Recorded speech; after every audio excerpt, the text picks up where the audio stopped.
long does it take for a once beloved company to get out of the doghouse after a really brutal shellacking? Take the stock of Alkermes, ALKS, the drug delivery technology company that also has its own proprietary medications for mental illness, addiction, diabetes, Alzheimer's, and multiple sclerosis. 2 years ago, we learned that a depression drug Alkermes was working on had failed to meet the primary endpoint of its clinical trial. Stock got annihilated. It lost 44% in a single day. Since then, Alkermes has been gradually working its way higher. But its stock is still stuck in the low 50s, roughly $25 below where it was trading before everything kind of got dinged at the beginning of 2016. Maybe that changes this year, though. The company has several major catalysts ahead, including the same depression drug coming up for a fresh review. They've got 2 more drugs in phase 3 trials, one for schizophrenia and one for multiple sclerosis.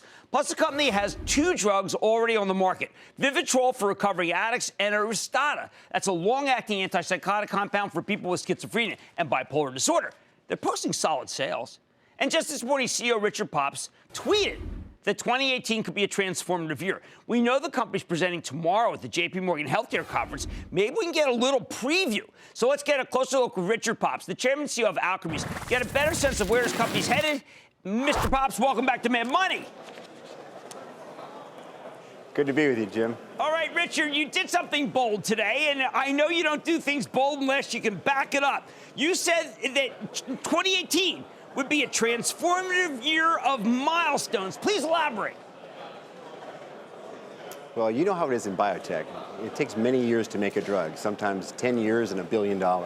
And some years, you're just doing the work and no one's paying attention. And then some years, you reveal the data. And 2018 for us is one of those years where we literally have transformative milestones on each of our major programs, including our in-market products that you mentioned, Vivitrol and Aristada, as well as our depression drug, our schizophrenia drug, and our MS drug. Okay, let's say your smile is begetting a level of confidence that I want to have.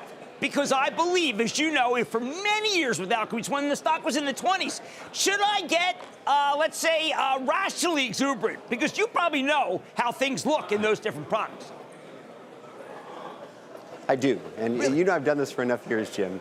In biotech, you just always have to be careful because things tend to take longer and are harder than you originally think. In our case, our business is so diversified. We work in so many different areas and we have so many different medicines at different stages that there's usually something positive that's about to occur.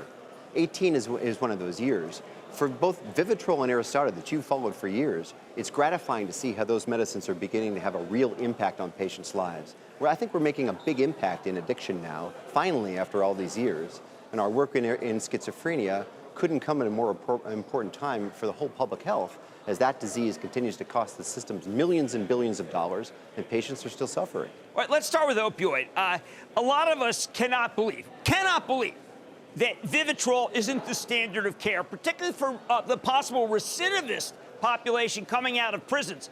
What is the roadblock to having something that could really slow down or even stop opioid addiction, which you know is a raging epidemic? Well, look at the numbers on Vivitrol. Vivitrol is growing beautifully. After a many years slow start, it's building into becoming one of the more important medicines for the treatment of this condition. Interestingly, Jim, Vivitrol is indicated for something different than other medicines. There's only 3 FDA-approved medicines for treatment opioid dependence. Vivitrol is indicated to prevent relapse to opioid dependence. It's for those patients who want to no longer be physically dependent on an opioid. And for many years, that was viewed as the outlier. Who would want to do that? But now with more and more data, and just last quarter, there was a major government study that was published that showed the efficacy of Vivitrol compared to these existing medicines and showing how well patients do on it over time. So I think the best days for Vivitrol are still ahead of it.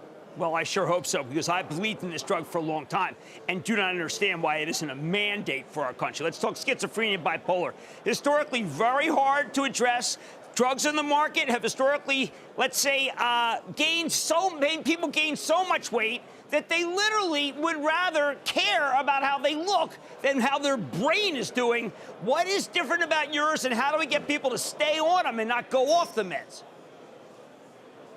Well, here's a perfect example of where efficacy of a medicine is only one part of the story. Because as you said, if you have an efficacious medicine, but somebody gains 50, 60, 70 pounds on that medicine, they're not going to take it.